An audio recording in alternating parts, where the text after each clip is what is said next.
70,000 parts per million. That is the concentration of carbon dioxide that instruments just recorded inside a train tunnel on the edge of Naples, and in plain terms, that is a level that can knock a healthy adult unconscious in a matter of minutes. For weeks, the people living above that tunnel were told only that the gas was elevated. Elevated? The real number was more than 150 times the air you're breathing right now, seeping up out of Europe's most famous supervolcano into the city built directly on top of it. And then a fire tore across the exact ground the scientists have been quietly watching, and everything the authorities had not been saying came pouring out. So what is really happening beneath 6 million people tonight, and how much worse is it than they were told? Before we go any further, if you enjoy what we do here at Project Nightwatch, hit like and subscribe so you don't miss any of our nightly debriefs, and drop a comment and tell me where you're watching from tonight. Now let's get into it. Part 1. The Black Column over Naples. On the afternoon of July 13th, 2026, a column of black smoke rose over the western edge of Naples, and for a few minutes it looked like the thing that 6 million people have quietly feared for their entire lives had finally begun. The smoke climbed off a hillside right beside the Solfatara, the pale, steaming basin that sits at the centre of Europe's most famous supervolcano. From the streets of Pozzuoli, it did not look like a brush fire. It looked like the ground itself had opened. It looked like magma, and in a place built directly on top of a caldera that has been swelling and shaking and venting gas for years, that single image was enough to send a jolt of pure fear through the whole bay. So let me tell you the first thing you need to know, because it matters, and because panic helps no one. It was not an eruption.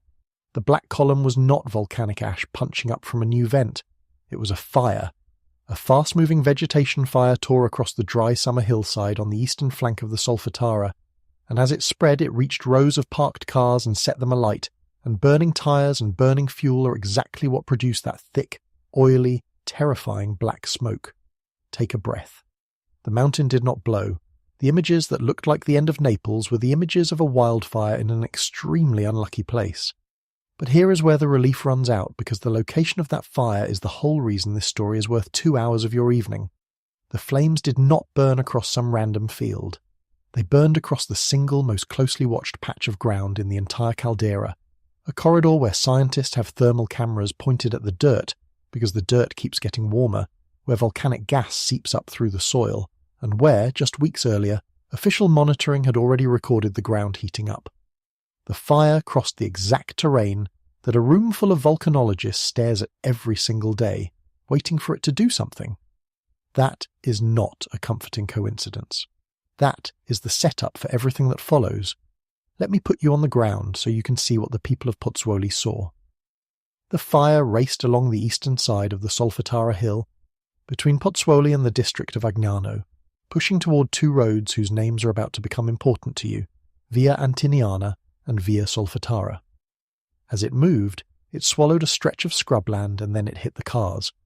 Around 200 vehicles were damaged by the reports that came in, and somewhere between 20 and 40 of them were completely destroyed, burned down to the metal.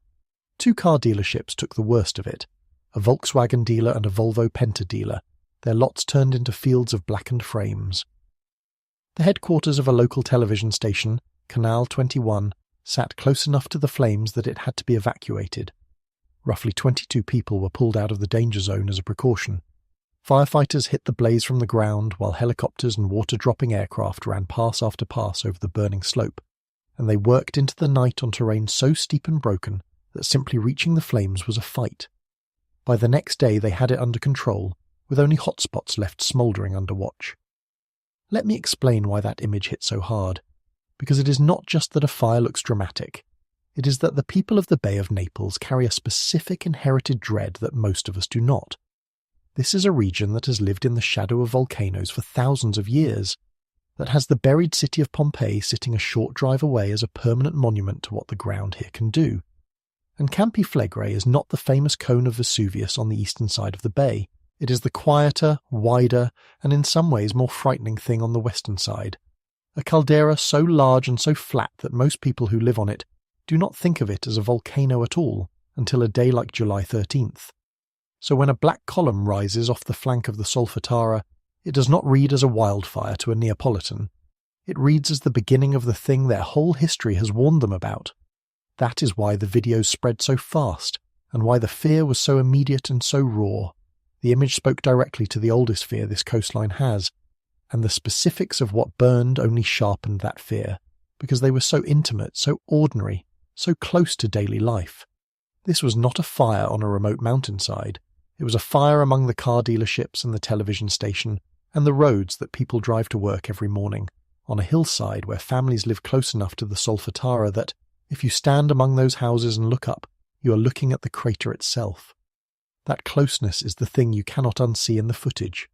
People live right there, on the volcano, on the Solfatara, with the steam and the vents in their backyards, and a wall of black smoke came rolling through that neighbourhood, melting asphalt and gutting car lots, in the exact place where the ground is warmest and the gas is heaviest.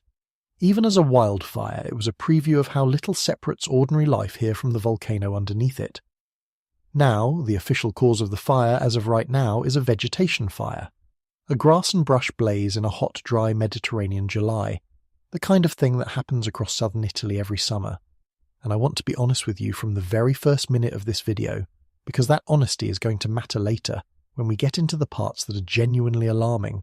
There is currently no evidence that volcanic heat started this fire, no proof that a hot vent lit the grass, no confirmation that escaping gas ignited. The investigators are treating it as a wildfire, and they may well be right. But the question of what actually started it is genuinely open, and it is worth asking plainly. Was it the heat from the volcano? That is the big, uncomfortable question hanging over the investigation.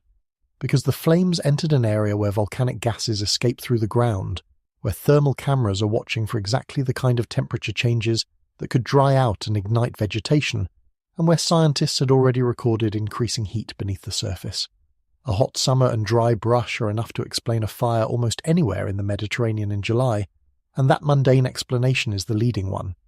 But when the mundane explanation for a fire happens to sit on top of ground that is measurably warming from volcanic heat, you cannot entirely dismiss the possibility that the warming ground played some role in priming that hillside to burn. The investigators have not concluded that the heat caused it. They have not ruled it out with certainty either, and that ambiguity, that inability to fully separate the fire from the volcano beneath it, is itself part of why this event unsettled people so deeply.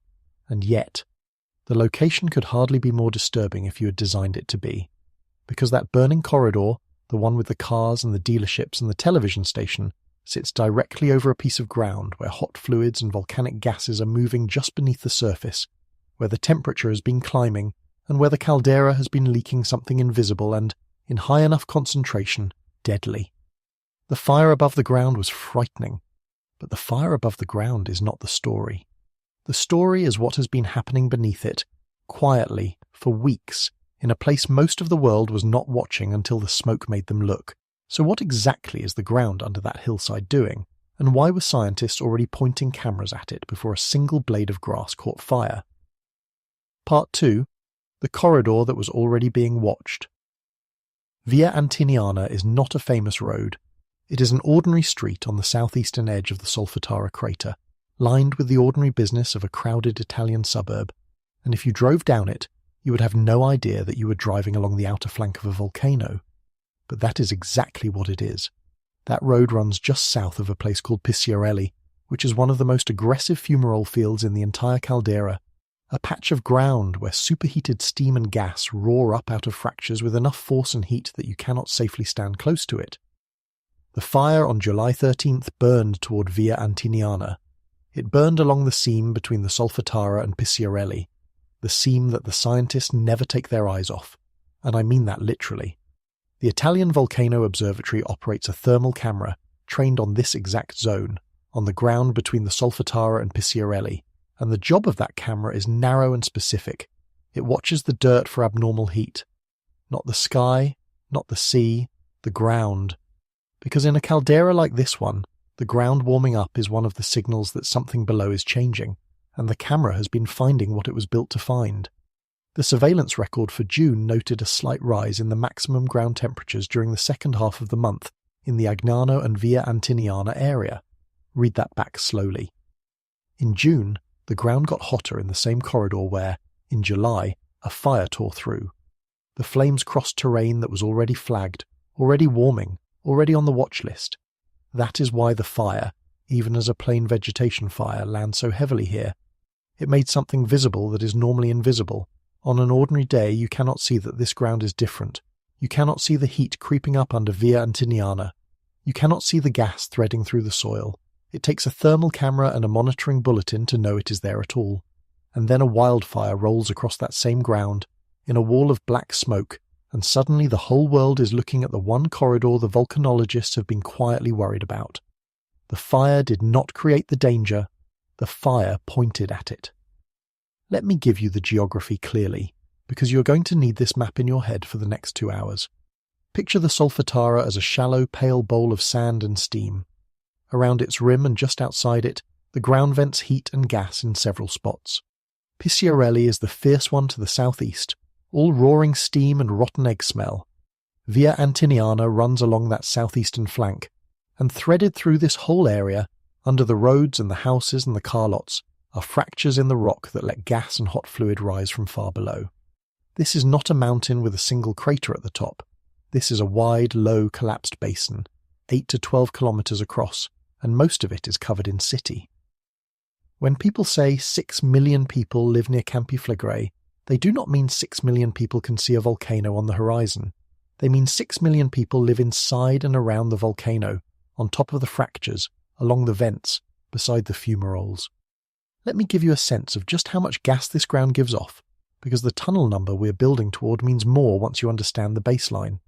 The Solfatara and Picciarelli area is one of the most intensely degassing places on the surface of the entire planet.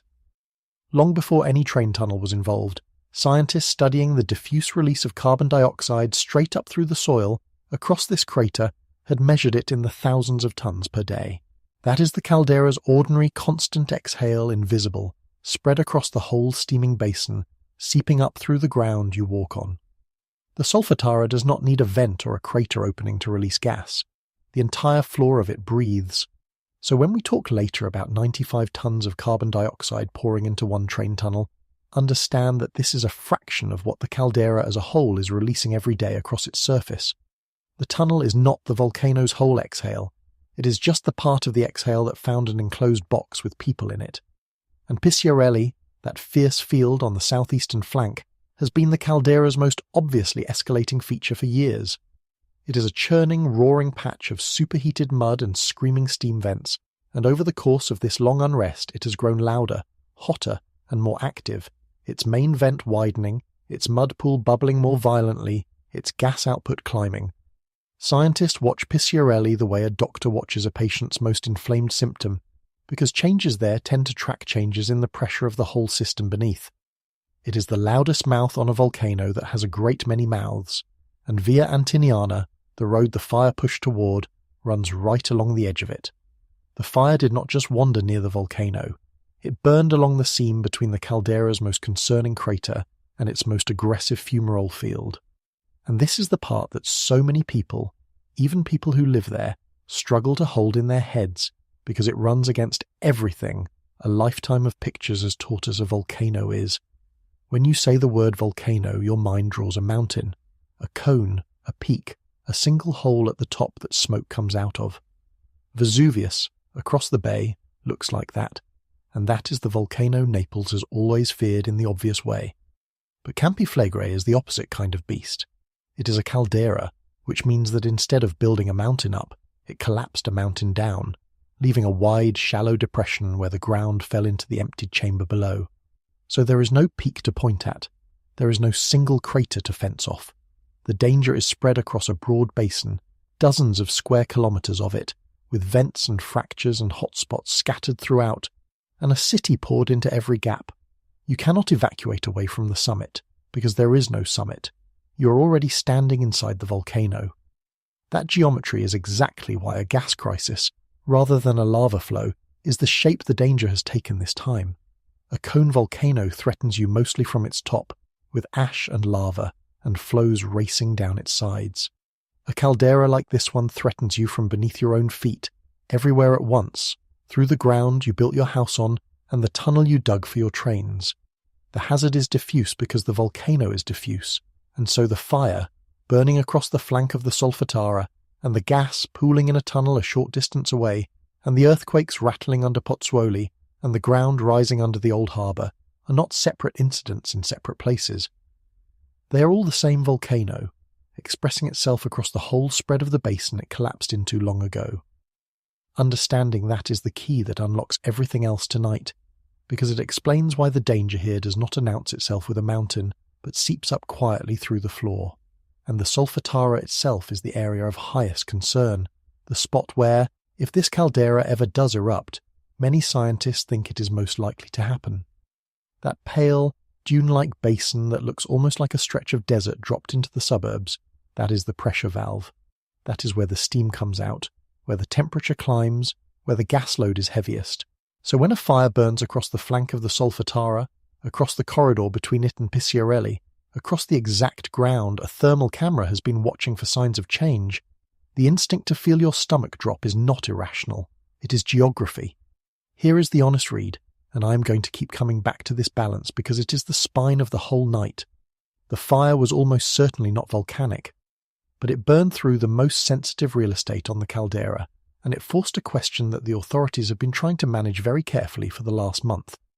Because while everyone's eyes were on the flames and the black smoke and the burning cars, a slower, quieter, and frankly far more dangerous story had already been unfolding a short distance away, underground, in the dark, in a place where no fire and no smoke were needed to make it lethal. It was unfolding in a train tunnel, and to understand why that tunnel has half of Pozzuoli furious, you have to go back about a month, to the day they closed it. So what happened in that tunnel, and why did it take weeks for anyone to say the real number? Part 3. The tunnel they closed. A month ago. On June 13th, 2026, exactly 1 month before the fire, the train stopped running through a tunnel on the west side of Naples, and at first almost no one outside the neighbourhood paid much attention. The line was a stretch of Line 2, the section that runs between the station called Pozzuoli Solfatara and the station called Napoli Campi Flegrei. And I want you to sit with those station names for a second, because they tell you everything. One station is named for the Solfatara, the steaming crater. The other is named for the Campi Flegrei, the caldera itself. The name Campi Flegrei translates from the Old Greek as the burning fields, so this is a commuter train, carrying ordinary people to work and school, that runs from a station named after a volcanic crater to a station named after the burning fields, through a tunnel bored into the flank of an active supervolcano. When you say it out loud, the whole thing sounds less like an engineering decision and more like a dare. And yet you can also understand exactly how it came to exist, because this is the fundamental bargain of the whole region. People have lived here, densely, continuously, for thousands of years, precisely because volcanic ground is rich ground, fertile and warm and close to the sea, and because a city of millions needs to move, and moving a city of millions requires rail. So the tunnel was built the way everything here is built, in the space between the knowledge that the ground is dangerous and the daily human need to live and work and travel on it anyway. Nobody decided to run a train through a volcano out of recklessness. They did it because the volcano is also home, and home has to function. That is the quiet tragedy underneath the whole story.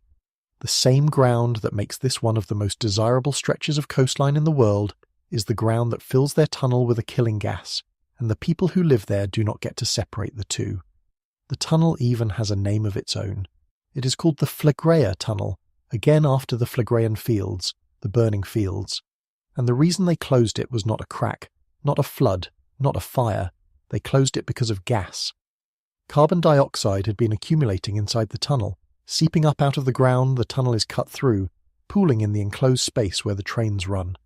Volcanic carbon dioxide, rising from the same restless system that heats the Solfatara and roars out of Picciarelli, had found its way into a piece of public transit infrastructure, and it had reached levels that made running trains through it unacceptable. So on June 13th, they shut it down. And then began the part that would eventually make people angry, because for weeks the public was told very little. The residents were told in effect that carbon dioxide concentrations in the tunnel were elevated or abnormal. That was the shape of it. Elevated. Abnormal.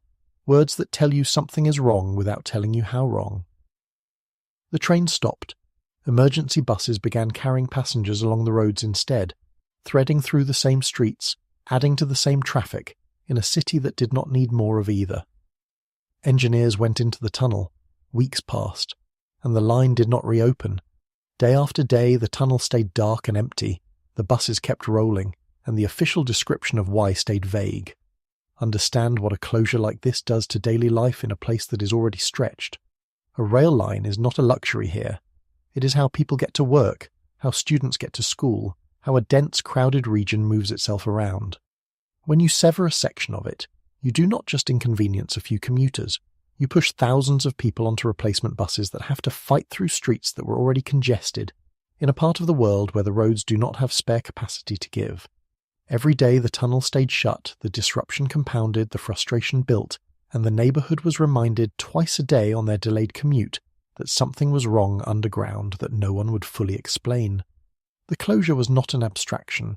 It was a daily, grinding, physical reminder that the volcano had reached up and touched their ordinary lives, and this tunnel had a history of trouble that made the gas even harder to dismiss. Boring a tunnel through the flank of a caldera that is actively swelling means boring through ground that moves, and ground that moves cracks the things built into it. This line had already suffered cracks from the earthquakes that come with the bradycism, the caldera flexing its structures as it lifts. So the tunnel was not a pristine sealed tube.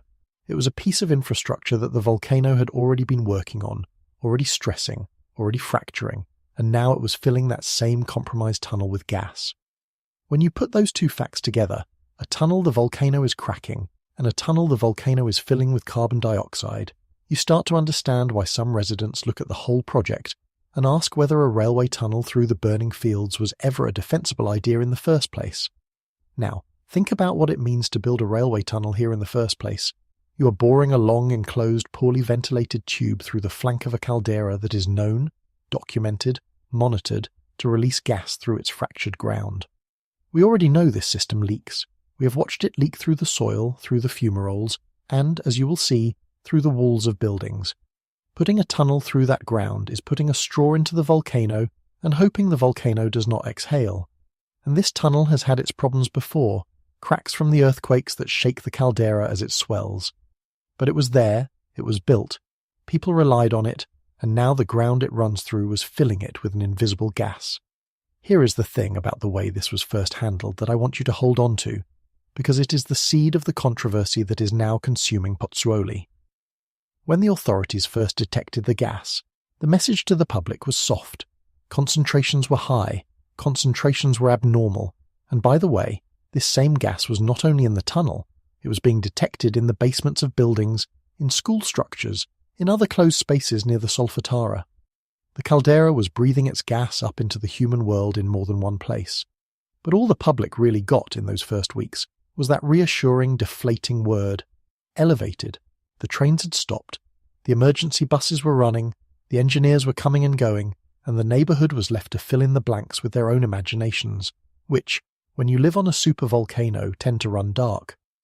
And they were right to be uneasy, because the blank was eventually filled in, and the number that filled it was not elevated. The number that filled it was staggering, and it was the kind of number that, once it became public, could not be walked back or softened. It was the kind of number that turns a quiet tunnel closure into a scandal about who knew what, and when, and why they did not just say so. On June 30th, scientists installed an instrument near the mouth of that tunnel, and over the next several days it measured something that reframed this entire story. So what did that instrument actually record, and why is it so much worse than the word elevated could ever suggest? Part 4. The number they didn't say. On June 30th, 2026, a monitoring station went in about 50 metres from the Pozzuoli side entrance of the tunnel, roughly 164 feet from the mouth. It was not a single sensor. It carried 3, stacked at different heights above the tunnel floor, one down low at around 50 centimetres, one at about 1.2 metres, and one up at roughly 2 metres, a little over 6.5 feet, about the height of a tall person's head. The reason for 3 heights is going to matter enormously in a few minutes, but for now just hold the picture. 3 sensors, low, middle, and high, planted near the mouth of a tunnel that had already been closed for over 2 weeks because of gas. Notice the timeline embedded in that, because it matters to the whole trust story. The tunnel was closed on June 13th. The detailed monitoring station, the one that would finally capture the true numbers, went in on June 30th. That is more than 2 weeks during which the tunnel was shut for gas. The public was told the concentrations were elevated, and the precise, 3-height quantified measurement that would reveal 70,000 parts per million had not yet been installed or had not yet reported. So for the first stretch of this crisis, the authorities were acting on knowledge that the gas was dangerous enough to close a rail line, while the public was working with a word. The instrument that turned elevated into a hard, terrifying number was a relatively late arrival to a problem everyone already knew was serious enough to stop the trains, and once that instrument started reporting, the gap between what the closure implied and what the public had been told became impossible to paper over. And the measurement window itself, that stretch from June 30th to July 5th, tells you this was not a one-time fluke reading. This was not a single sensor blipping high for a moment and then settling. It was a sustained set of measurements, over about 5 days, from 3 sensors at 3 heights. And across that window the instrument recorded carbon dioxide reaching 7% by volume. 5 days is long enough to rule out a passing anomaly. 5 days is a pattern. It means the tunnel was not briefly, accidentally dangerous. It was persistently, measurably, holding an atmosphere that peaked well past the lethal threshold, day after day, while the engineering and the public messaging tried to catch up to what the ground had already decided to do. Then it started measuring, and between June 30th and July 5th, over about 5 days, the instrument recorded carbon dioxide concentrations reaching approximately 7% by volume. Now 7%, I know how that lands. 7% does not sound like a catastrophe. 7% sounds like a sales tax. So let me translate it into the unit that actually tells you what it means for a human body, because the translation is where the flaw drops out. 7% by volume is 70,000 parts per million. Let me give you the number to compare it against. The air you're breathing right now, ordinary outdoor air, contains carbon dioxide at roughly 420 to 430 parts per million. That is normal. That is the background level of the entire planet's atmosphere. And inside that tunnel, the instrument measured 70,000. So this is not a little elevated. This is not somewhat abnormal. The concentration in that tunnel was on the order of 160 times the normal level of the open air.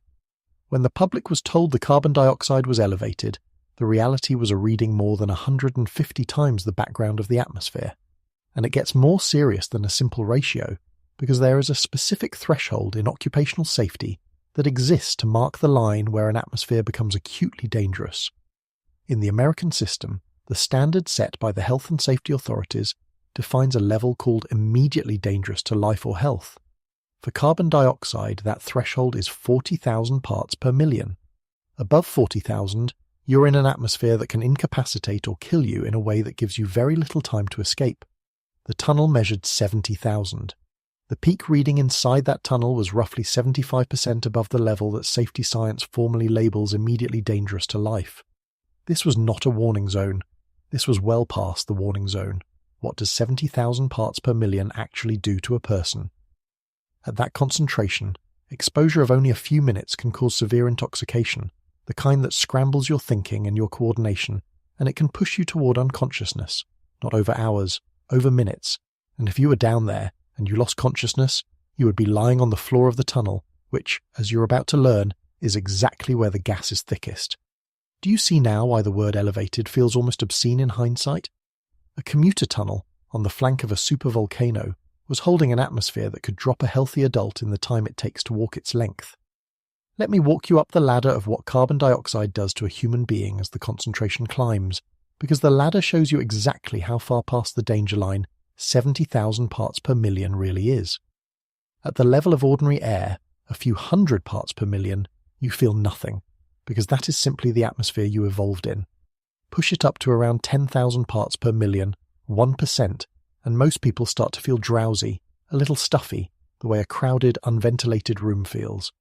Push it to 20,000, 2%, and your breathing deepens and quickens as your body tries to blow off the excess.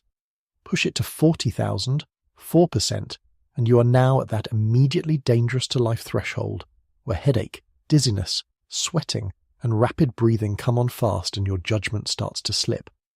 And at 70,000, 7%, where this tunnel measured, you're into the zone where severe intoxication, unconsciousness and death can follow within minutes.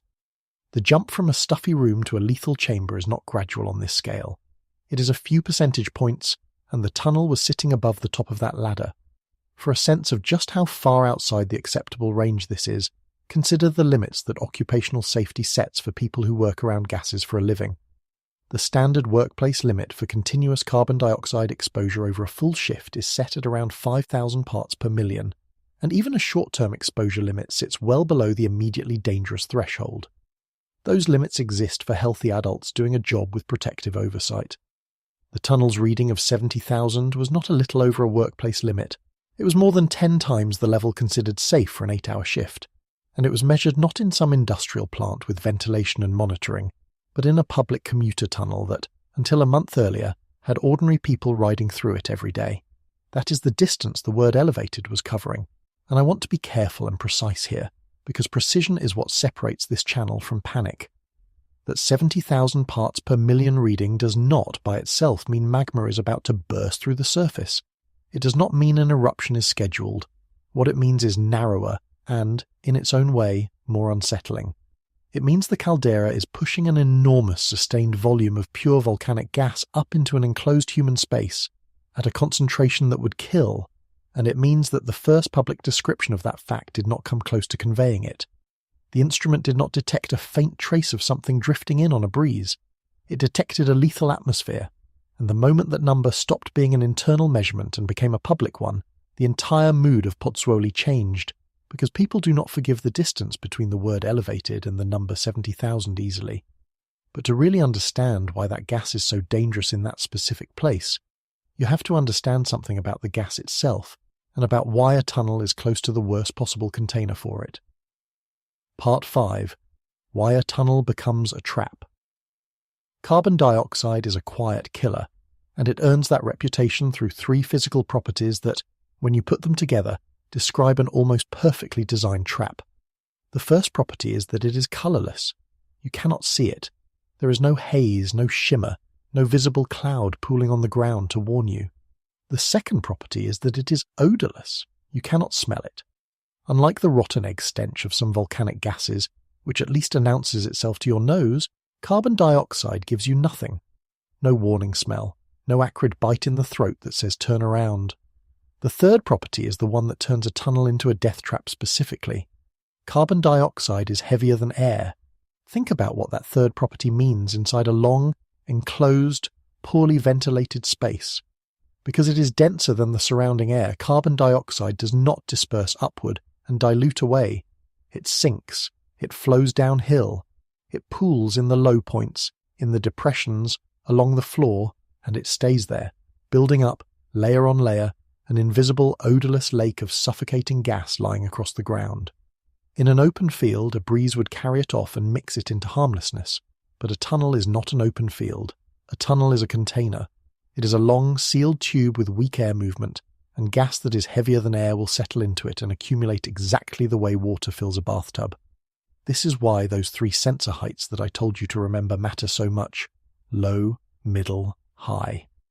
If carbon dioxide sinks and pools, then the concentration should be highest at the floor and lower up near the ceiling, and that is precisely the kind of profile these instruments are designed to capture.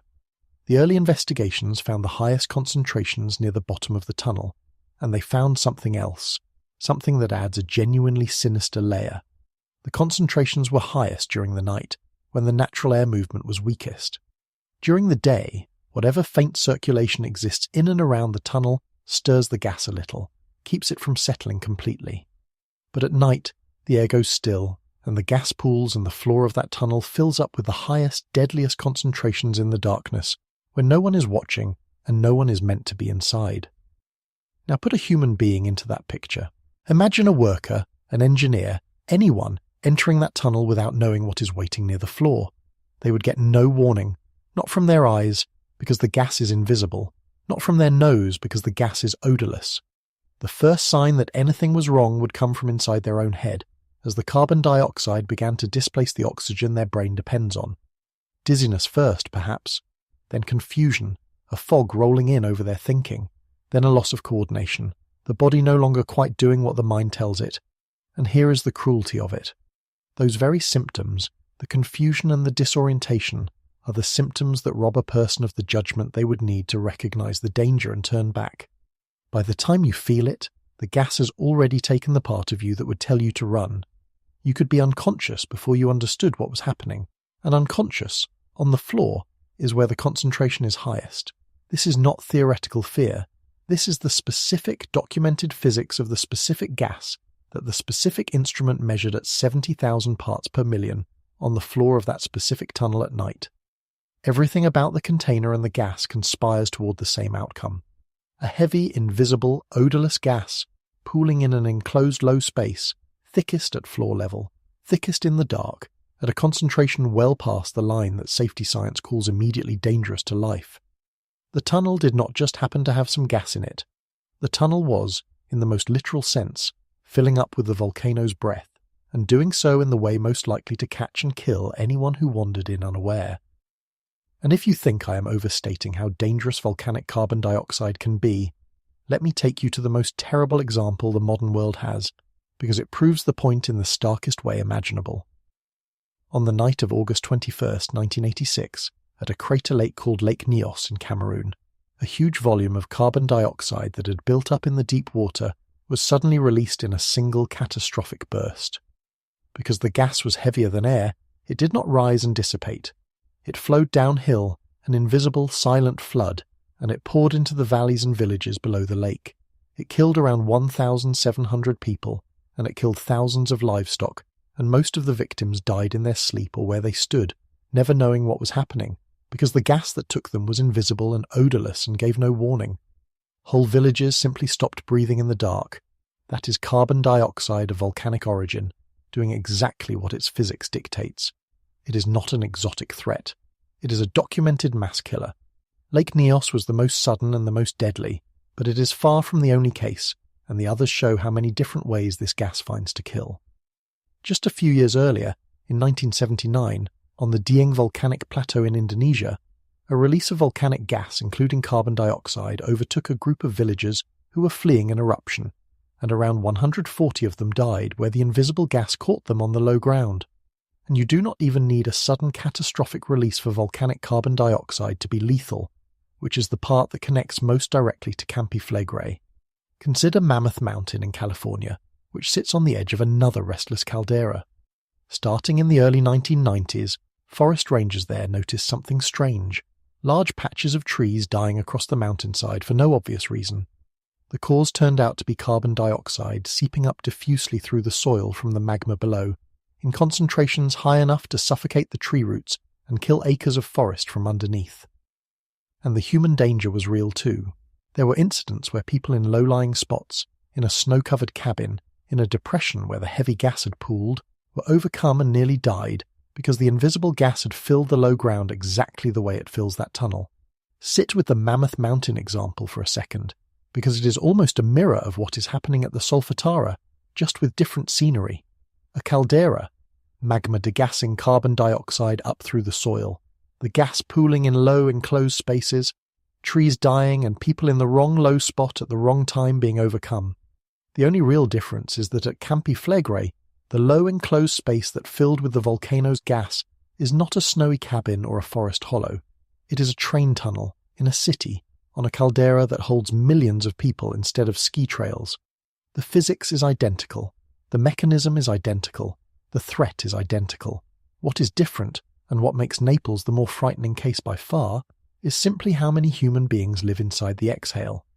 Volcanic carbon dioxide has killed forests and killed villages and killed the unlucky in snowy hollows. At Campi Flegrei, it is seeping into the infrastructure of one of the most densely populated volcanic regions on the planet. And here is the detail that should make the hair on your neck stand up, because it happened at Campi Flegrei itself. For centuries, right in this same volcanic area, there was a place the locals called the Grotta del Cane, the Cave of the Dog. It was a small cave where carbon dioxide seeped up from the volcanic ground and pooled along the floor, exactly as it does in that tunnel. And the grim demonstration that travellers came to witness was this. A man could walk into the cave and stand upright and be perfectly fine, because his head was up in the breathable air, but a dog, low to the ground, with its nose down in the invisible layer of carbon dioxide pooled across the floor, would collapse and, if not pulled out, would die. same cave, same moment. The gas at floor level was lethal while the air at head height was fine. That is not a metaphor for what is happening in the Line 2 tunnel. It is the identical physics in the identical caldera documented for hundreds of years. The volcano beneath Naples has been laying invisible pools of deadly gas along the ground since long before anyone thought to run a train through it. The tunnel is the cave of the dog with a rail line laid through it. And this is what makes the earlier vagueness so hard to accept in hindsight. Because the people making the decisions understood this physics.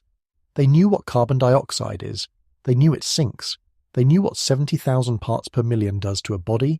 They had the 3-height sensor data showing the lethal layer on the floor. The gap between what was known and what was said is the whole controversy in a sentence. But before we get to that fight, there is one more number about this gas that you need, because it is not just about how concentrated the gas is. It is about how much of it is coming, how fast, and whether that flow is holding steady or climbing. And the answer to that question is the one that should genuinely keep you up at night. Part 6. 95 tons a day. A concentration tells you how thick the gas is at one spot. A flux tells you how much gas is arriving, and the flux is the number that reveals whether you are looking at a puddle or a river. So the scientists did the harder calculation. They estimated how much carbon dioxide was actually entering that tunnel per day, and the preliminary figure they arrived at was approximately 95 tons of carbon dioxide every single day. 95 tons. And they attached a large uncertainty to it, plus or minus 40 tons, which is itself a striking admission, because 40 tons is nearly half of 95. That uncertainty tells you they are estimating a big, messy, natural flow, not measuring a neat pipe. But even the low end of that range, even 55 tons a day of pure volcanic carbon dioxide venting into a train tunnel, is an enormous amount of gas. Let me convert 95 tons a day into something you can feel, because tons per day is still an abstraction. Worked out to a rate, that flux equals roughly a little over half a cubic metre of pure carbon dioxide entering the tunnel every second. Every second. Half a cubic metre is a volume about the size of a large chest freezer, filled entirely with suffocating gas, arriving, and then another, second after second, hour after hour, through the day and through the still nights when it pools on the floor. That is the scale of what the ground beneath that corridor is exhaling. Not a wisp, not a trace. A continuous second-by-second flood of the volcano's breath into a space where people are meant to travel. Where does all that carbon dioxide actually come from? This is worth understanding because it tells you why the flow is so stubborn and why a fan cannot fix it. Deep beneath Campi Flegrei sits magma, molten rock, and dissolved inside that magma are gases, carbon dioxide chief among them. When magma sits under pressure at depth, those gases stay dissolved in it, the way carbon dioxide stays dissolved in a sealed bottle of sparkling water. But as pressure conditions change, or as the magma degasses, those gases come out of solution and rise, because they are buoyant and the rock above is fractured. On the way up, they pass through the hydrothermal system, the vast underground network of superheated water and steam that fills the porous rock of the caldera, and they heat it and pressurize it and carry its steam along with them. And finally they reach the surface, venting out through fumaroles like Bocca Grande and Picciarelli, seeping diffusely up through the soil across the whole Solfatara, and, where a tunnel or a basement happens to be in the way, pooling inside human structures. The carbon dioxide in that tunnel is, quite literally, the breath of the magma, released from the melt far below and carried up through the cracks to the surface. That is why you cannot fan it away. You're not clearing a room, you're standing at the mouth of a volcano's exhale, and this is why the phrase present dynamics in the monitoring report carries such weight. Because the rate at which a magma body degasses is not fixed. It responds to what is happening below, to changes in pressure, to fresh gas arriving from deeper, to the opening and sealing of fractures. When the report says future increases in the gas flow cannot be excluded, it is saying that the degassing engine down there could shift into a higher gear, and that the 95 tons a day is a snapshot of a process that is inherently capable of change. A gas flow driven by a restless magma body is not a leak you can seal. It is a symptom of the state of the volcano, and it will do what the volcano tells it to do. Let me anchor 95 tons a day to human scale one more way, because it makes the absurdity of the situation land. A single human being, breathing normally all day, exhales somewhere on the order of a kilogram of carbon dioxide over 24 hours.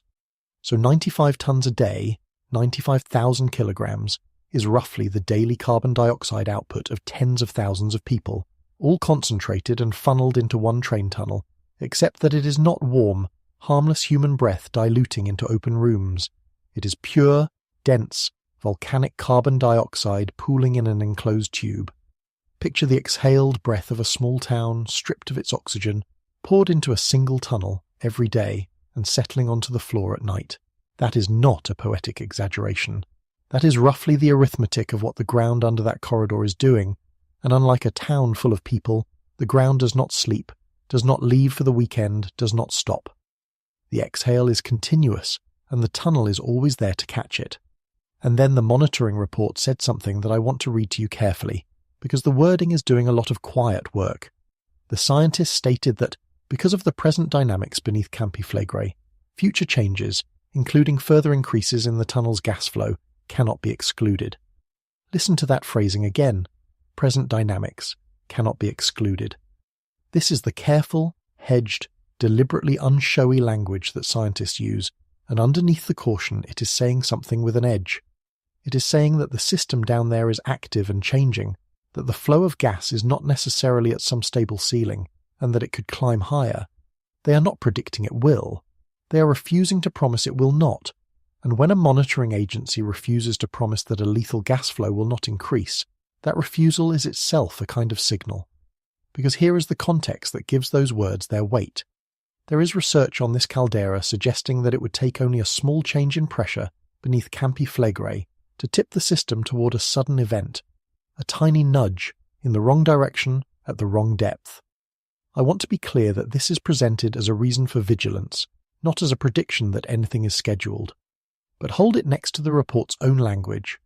The people watching this system will not rule out that the gas flow gets worse, and the science says the system may be sensitive to small changes in pressure.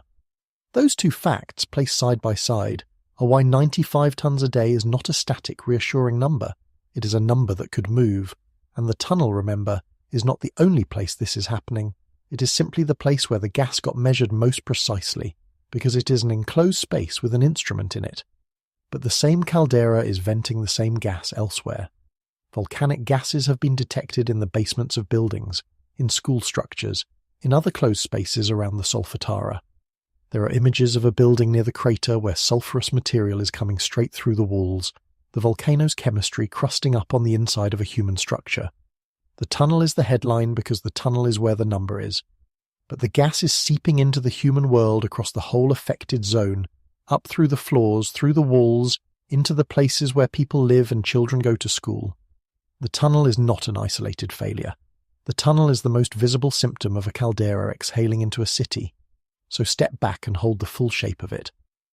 A supervolcano beneath one of the most densely populated regions in Europe is pushing pure carbon dioxide up through its fractured ground, at something like 95 tons a day into one tunnel alone, at concentrations that peak well past the level that will kill a person in minutes, thickest on the floor, thickest at night, and the people monitoring it will not rule out that the flow increases.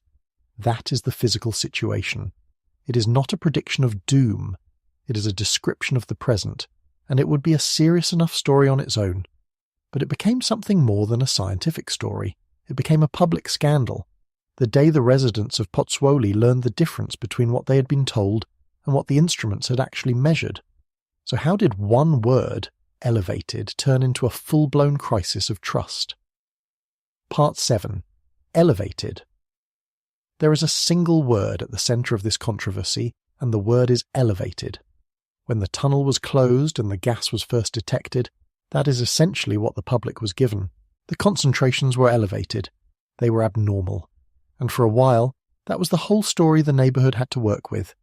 The trains stopped, the emergency buses started, the engineers came and went, and the residents were left holding a word that could mean almost anything, from a mild nuisance to a mortal threat, with no way to tell which. Then the detailed monitoring numbers came out, and the word and the number could not be reconciled. Because elevated, in this case, meant 70,000 parts per million. Elevated meant a reading roughly 160 times the normal level of the open air. Elevated meant an atmosphere 75% past the threshold that safety science labels immediately dangerous to life. And when the people of Pozzuoli did that same arithmetic that we just did together, when they learned that the reassuring word had been sitting on top of a lethal number, the reaction was not relief that someone had been monitoring it. The reaction was anger. Because there is a very large emotional and practical difference between being told a gas is elevated and being told a gas has reached a concentration that can render you unconscious in minutes. And the people living directly above that gas felt they had been handed the smaller word to keep them calm. Put yourself in their position, because they have been enduring a lot, and the gas is only the newest layer. These are people who live on a caldera that has been swelling and shaking for years. They have already lived through a railway shutdown that dragged on for weeks, rerouting their commutes onto crowded buses. They have already lived through the recent earthquakes, volcanic earthquakes, the caldera flexing as it inflates. And now, on top of all of that, they learn that the gas which closed their train line was not vaguely elevated but measured at a level capable of creating a lethal atmosphere, and that this was the situation for weeks while the public description stayed soft. You do not need a conspiracy to understand the fury. You just need to imagine finding out that the word protecting your peace of mind was hiding a number that could have killed someone. There is a specific question buried in that anger that deserves to be said out loud, because it is the sharpest one. If the gas in the tunnel reached 70,000 parts per million, and the same volcanic gas was already being detected in basements and school buildings across the affected area, then why did the authorities not immediately go and check every other enclosed structure in that zone again, with the same urgency? Because carbon dioxide behaves the same way everywhere. It sinks, it pools, it fills low spaces. A tunnel is the most obvious trap, but a basement is a trap too. An underground room in a school is a trap too. If the ground is exhaling gas heavy enough to fill a rail tunnel to lethal levels, then every cellar and sub-level and poorly ventilated ground floor room sitting over the same fractures is a place where that gas could be quietly gathering. The residents are not asking an unreasonable question. They are asking why the response to a lethal reading in one enclosed space was not an immediate aggressive sweep of every enclosed space nearby. And this is the deeper damage that a transparency failure does, beyond the immediate anger. It changes how people hear everything that comes after. Once a population learns that the calm word was hiding the frightening number, they stop trusting calm words. They start assuming that every reassurance has a worse truth underneath it. And that erosion of trust is genuinely dangerous, because in a real volcanic emergency, the single most important tool the authorities have is the public's willingness to believe them and act, to evacuate when told, to stay out of a zone when warned. If you spend that trust on softening bad news during a slow-burning gas crisis, you may not have it when you need it most, on the day the message actually is "get out now." That is why the gap between elevated and 70,000 is not just a public relations problem. It is a safety problem, because it spends the one resource that cannot be rebuilt quickly. And the anger sharpened into a specific accusation, one that has been spreading across Pozzuoli and beyond. People began to ask whether the gas values had been deliberately hidden, whether the numbers were concealed because they were far higher than the public was allowed to know. The theory circulating is that the true measurements were kept quiet on purpose, and that the vague language was not caution but cover.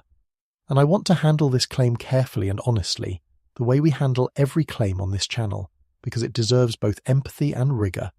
So let me be precise about what the evidence supports and what it does not. There is no confirmed evidence that the Monitoring Institute falsified its measurements. There is no confirmed evidence that anyone concealed an eruption warning or hid a secret finding that the volcano was about to blow.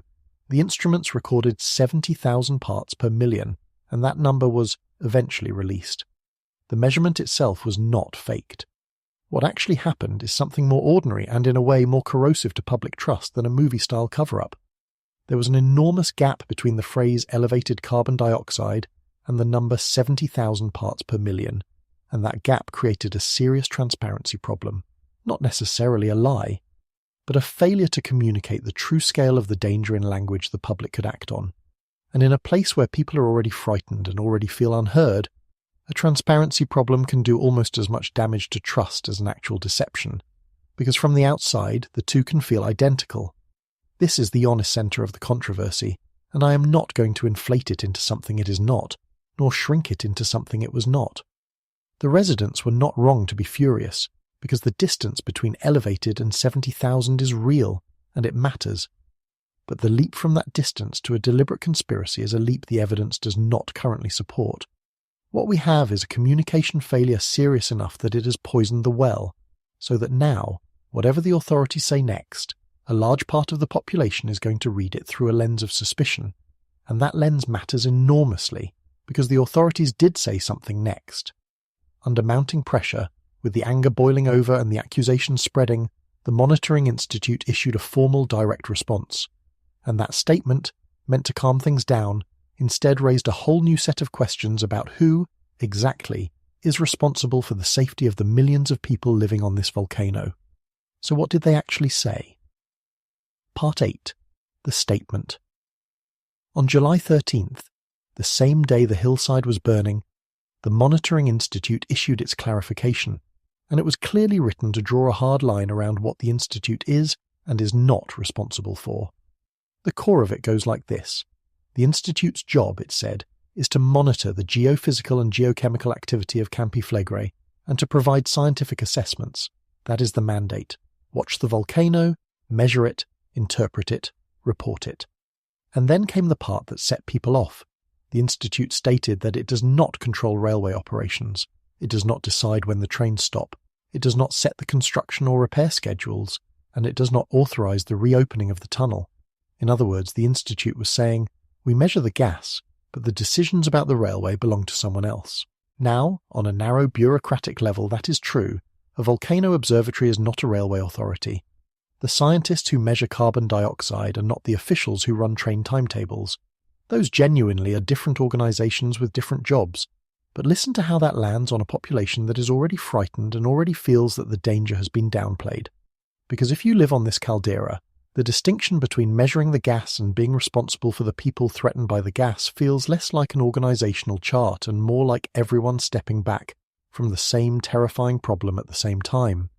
If the railway sits right up against the volcano that the Institute is watching, and volcanic gas is filling that railway's tunnel, then to the resident standing on the platform, saying that the gas is the Institute's job, but the people are somebody else's job sounds like nobody is holding the whole thing. And the statement went further, into territory that is genuinely worth questioning. The Institute rejected the idea that the planned duration of the tunnel closure could be used to judge how serious the gas anomaly is. There had been talk of a roughly 30-day timeline to get the tunnel reopened, tied to engineering work, and some people were reading that 30-day figure as a clue, reasoning that if it only takes 30 days to fix, maybe the gas problem is not that severe. The Institute pushed back on that, and here their logic is actually sound. They said, in effect, that the gas concentrations are determined by the instruments, regardless of how long the railway repairs take. The severity of the gas is a physical measurement. It does not go up or down based on a construction calendar. A 30-day engineering schedule is not evidence about the volcano one way or the other. On that specific point, the scientists are right.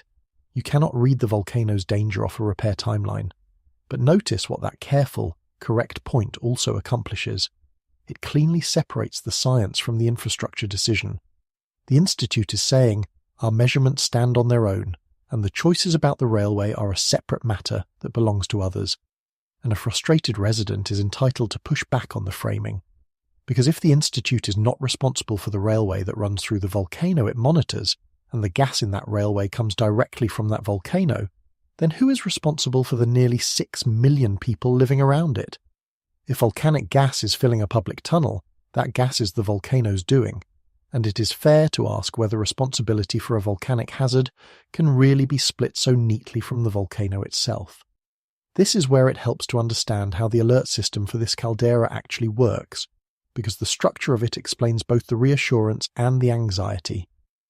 Campi Flegrei is governed by a colour-coded ladder of alert levels, the kind of graduated scale used for dangerous volcanoes around the world. At the bottom is the base level, green, the quiet state. Above that is the attention level, a yellow, which is where the caldera has been sitting during this unrest, signalling that the volcano is being watched closely because its behaviour has departed from the quiet baseline. Above yellow is a pre-alarm level, an orange, which would signal a significant escalation. and at the top is the alarm level, red, which is the level tied to the real prospect of an eruption and the machinery of evacuation. Right now, through all of this, the gas and the fire and the earthquakes, the alert level has remained where it was. It has not been raised, and officials point to that unchanged level as evidence that the situation, while serious, has not crossed into the territory of imminent danger. But sit with what that unchanged alert level means alongside everything else, because this is the paradox that has Pozzuoli so unsettled. The volcano is venting lethal gas into a tunnel, seeping it into basements and schools, warming the ground, lifting the earth and shaking in swarms of earthquakes, and the alert level is still at attention, still yellow. Both of those things are true at the same time, and to a frightened resident that combination is deeply confusing. How can the caldera be doing all of this while the official needle has not moved? The answer the scientists would give is that the alert level is tied to specific indicators of an approaching eruption, magma moving toward the surface, particular patterns of deformation and seismicity, and that a serious gas hazard in a tunnel, as dangerous as it is to anyone in that tunnel, is not the same thing as a sign that magma is about to erupt. That is a defensible scientific position. But it is a very hard thing to feel calm about when the gas is real, the numbers are lethal, and the colour has not changed. And it leads straight to the responsibility question in its sharpest form. Because if the caldera ever does move toward an eruption, the decision to evacuate hundreds of thousands or millions of people is not the Monitoring Institute's decision either. The Institute measures. Civil protection authorities and the government decide and act. So the same separation of powers that had the Institute saying the railway is not our job would, in a true emergency, mean the Institute is not the body that pulls the trigger on evacuation. It provides the science. Others decide what to do with it. On a calm day, that division of labour is normal and sensible. In a crisis, it is exactly the kind of arrangement where a warning can fall into the gap between agencies. And a public that has just watched the science and the infrastructure decisions get separated during a gas crisis is right to wonder how well that handoff will work on a much worse day. And then there is one more phrase in all of this that deserves a hard look, because it is the phrase that is supposed to be the most reassuring, and it may be the most slippery. The Institute has said, in essence, that currently there is no eruption warning, currently there is no indication of an imminent eruption, and I believe that is an honest statement of the present. But I want to sit on that one word. Currently. Define currently. Does currently mean in this hour? Does it mean today? Does it mean this month? Does it mean the next 10 years? Because the honest answer that the science can support is a statement about right now, this moment, based on the present readings. It is not, and cannot be, a promise about next week or next year. And when a population has just learned that the reassuring word elevated was hiding a lethal number, that same population is going to hear the reassuring word currently and wonder what it is hiding too. That is the real cost of the transparency problem. It has made every calm word sound like it might have a trapdoor underneath it. And I want to be honest about why currently is genuinely the strongest word the science can offer, because the limitation is real, and it is not the Institute's fault. Volcanoes, and calderas especially, are extraordinarily hard to forecast. Unlike a weather system, which you can watch approaching on satellite, the processes that lead to an eruption happen kilometres underground, out of sight, and they do not follow a fixed script. A caldera can show alarming signals, rising ground, swarms of quakes, surging gas, and then quiet back down without erupting, exactly as Campi Flegrei did in the 1980s. Or it can escalate. The same set of signals can precede a false alarm or a real event, and the science has not yet found a reliable way to tell which, in advance, with the certainty a frightened public wants. So when the Institute says there is currently no indication of an imminent eruption, they are being truthful about the present readings, and they are also bumping against the hard ceiling of what volcanology can actually promise. Currently is not a dodge. Currently is the honest edge of human knowledge about a system we cannot see into. But here is why that honest limitation is so unsatisfying to live on top of. If the experts genuinely cannot tell you whether the signals mean the caldera is winding down or winding up, then the people living above it are being asked to accept that no one can give them the one assurance they most want, which is a promise about tomorrow. The scientists are doing their jobs correctly by refusing to overpromise. But refusing to overpromise to a population that just caught the authorities understating a lethal gas reading sounds an awful lot like the same evasiveness in a new costume. That is the tragedy of the trust problem here. Even the completely honest scientific caution, the appropriate humility about what cannot be known, now gets heard through the same lens of suspicion that the gas controversy created. A transparency failure does not just damage the moment it happens in, it poisons the credibility of every careful, honest thing said afterward. To be fair and complete, the Institute is not withdrawing its gas measurements. This is crucial. They are separating the science from the railway decisions, but they are standing fully behind the numbers. The abnormal carbon dioxide is more than real. The 70,000 parts per million is not in dispute.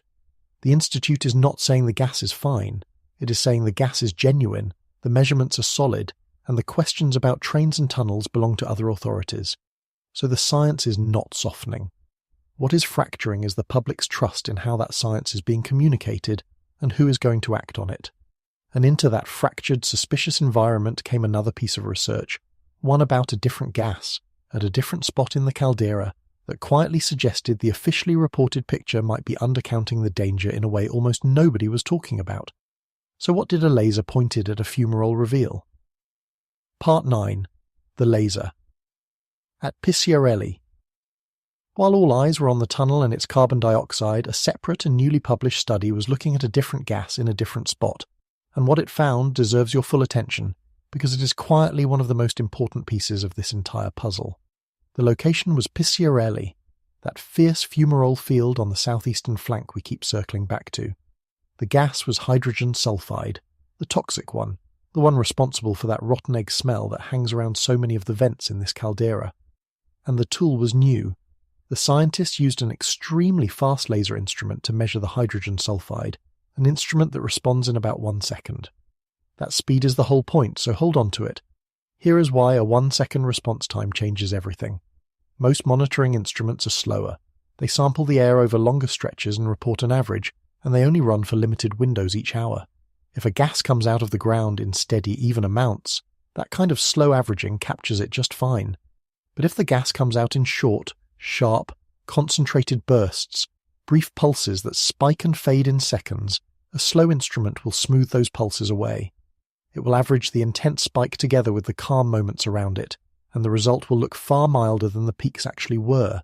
A fast laser responding in a single second can catch those brief pulses that slower instruments miss completely. It sees the spikes, and the spikes were dramatic. At a position about 10 meters from the Picciarelli plume, roughly 33 feet, which is about as close as you can safely get because the plume is so hot, the laser detected hydrogen sulfide spikes reaching 60 parts per million during a single 60-minute period. The average concentration over that window was about 11.5 parts per million. Now compare that to what the existing fixed monitoring stations had recorded during the comparable period. The fixed stations maxed out at only about 3.6 parts per million. Look at that gap. The fast laser saw spikes of 60 and an average of around 11.5. The standard fixed instruments saw a maximum of 3.6.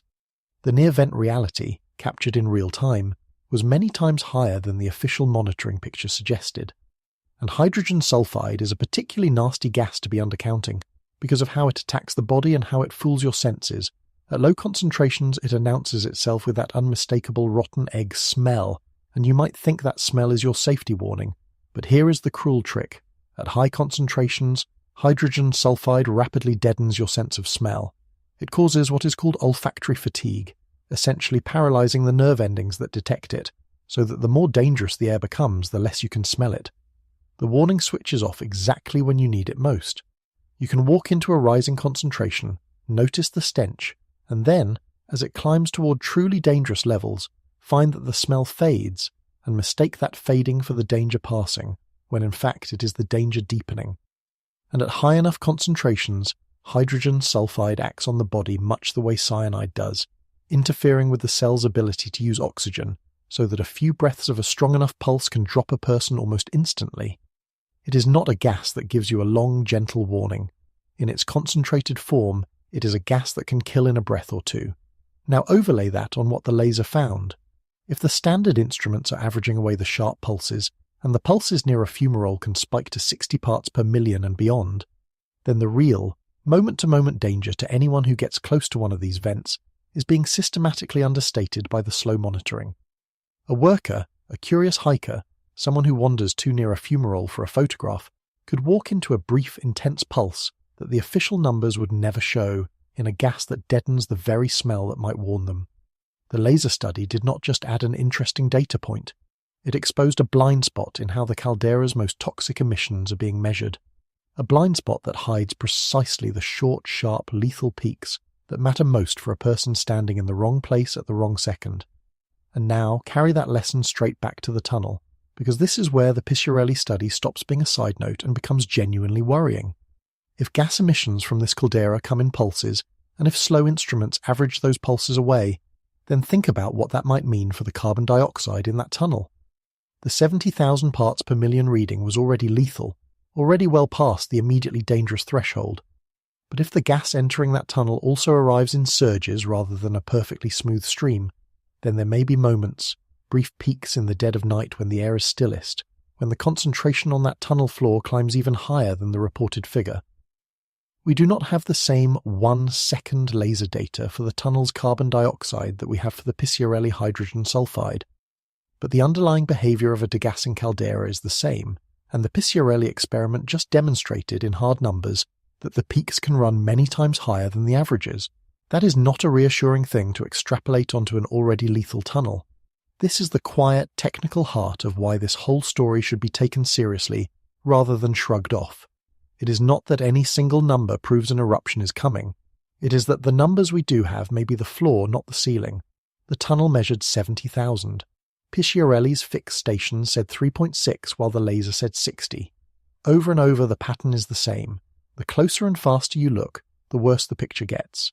And that means the honest posture toward this caldera's gas is not to treat the reported averages as the full extent of the danger, but to understand them as a conservative baseline that the sharp, real, moment-to-moment peaks can exceed.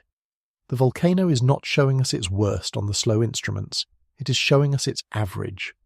Now, I want to be careful and fair here, because this does not automatically mean the old instruments were broken or that anyone was cheating.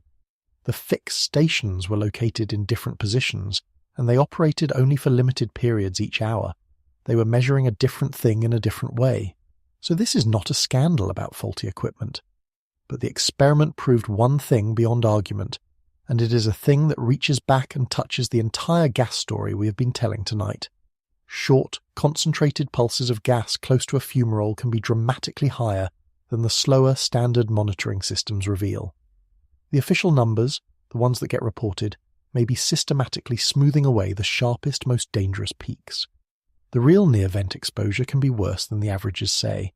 There is a piece of genuinely reassuring news buried in the same study, and I always give you the good with the bad. At 120 meters from the source, about 400 feet, the laser measurements fell below the instrument's detection threshold.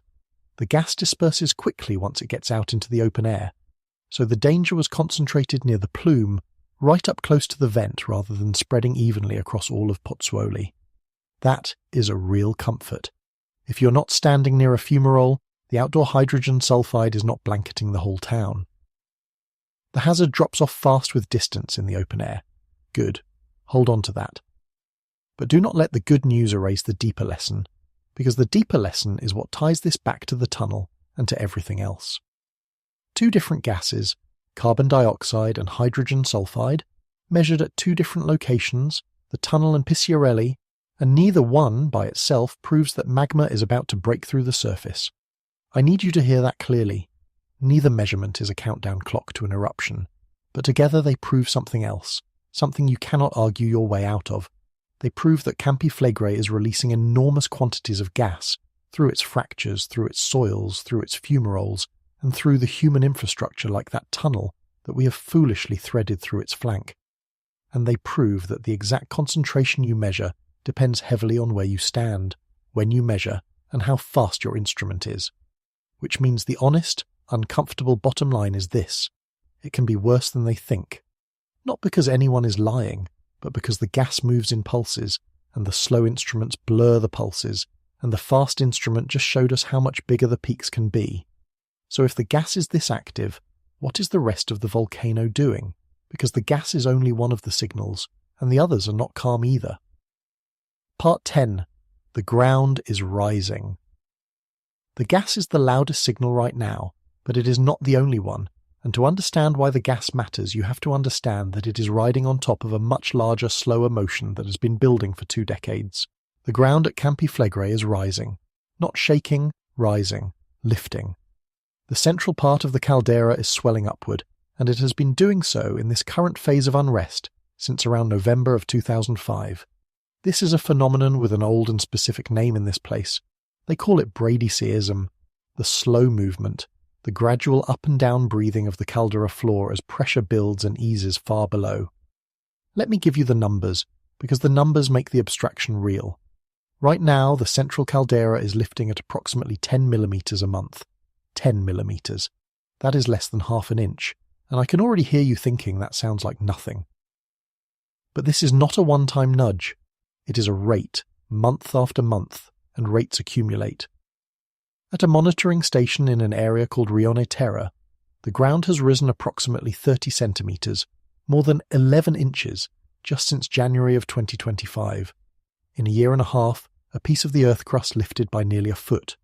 And if you zoom all the way out to the beginning of this unrest phase back in November of 2005, the same area has risen approximately 1.66 meters. That is around 5.5 feet. Since 2005, the ground under this part of Pozzuoli has climbed by more than the height of a person. Think about what it takes to do that. To lift a slab of the earth crust, a slab with a city sitting on it, upward by 5.5 feet, you need pressure from below. You need something, magma, or hot fluids, or gas, or some combination, pushing up with tremendous and sustained force. The ground does not rise on its own. The rising is the surface expression of the same restless system that is heating the Solfatara, roaring out of Picciarelli and flooding that tunnel with carbon dioxide. It is all one story. The uplift, the heat, the gas, they are facets of a single caldera under pressure, and the gas we have been talking about all night is the exhale of the very same system that is bodily lifting the ground. Now, this is exactly where a returning viewer should feel a chill of recognition, because we have been to this volcano before. Back in May, we covered the powerful earthquake that struck this same supervolcano, the quake that had the whole country on edge, out in the Gulf of Pozzuoli. That was the caldera flexing as it swelled, one sharp jolt in the long grinding process of bradyseism. And here we are again, weeks later, with the same volcano, the same rising ground, only now the story has shifted from a single frightening earthquake to a sustained, lethal exhalation of gas. The volcano did not go quiet after May. It kept working, it kept lifting, and now it is breathing its gas up into the tunnels and basements above it. If you watched that earlier video, this is the same patient standing in front of you, sicker, and this caldera has a long memory of what it can do, which is why the current unrest is taken so seriously. The most recent actual eruption here was in 1538, when, over a matter of days, the ground swelled and split, and a brand new hill was born out of flat terrain, a cinder cone called Monte Nuovo, the new mountain, that still stands today. That eruption was preceded by exactly the kind of thing this caldera does: ground deformation, the land rising, the sense of the earth preparing itself. 1538 was not the distant geologic past on a supervolcano timescale.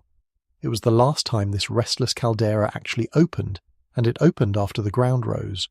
So when the ground rises now, month after month, 5.5 feet since 2005, the historical echo is not lost on anyone who lives here. And this caldera has left behind one of the most extraordinary records of ground movement anywhere on Earth. A record you can literally read off the marble of an ancient Roman ruin.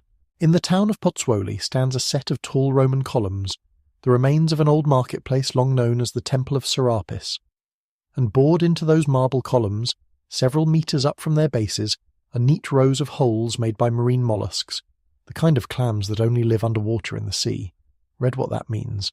Those columns were built on dry land in Roman times.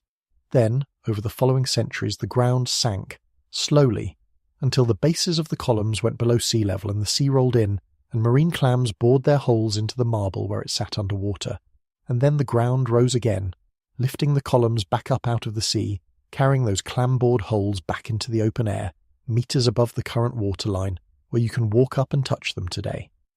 Those columns are a 2,000-year chart of the caldera breathing, sinking and rising by meters over the centuries. The bradycism is not a modern novelty. It is the defining behaviour of this ground, written into stone, and the current uplift is simply the latest stroke on a very old graph. The most recent violent chapter of that graph, before the current one, came in the early 1980s, and it is the crisis that everyone in Pozzuoli remembers or has been told about. Between roughly 1982 and 1984, the caldera went through a bradycism crisis so intense that it reshaped the town.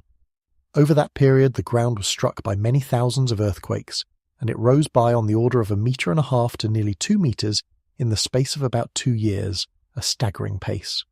The old harbour district of Pozzuoli, the Rione Terra, the very heart of the ancient town, was evacuated, and tens of thousands of people, around 40,000, were relocated to a purpose-built new settlement called Monteruscello, up and away from the most active ground.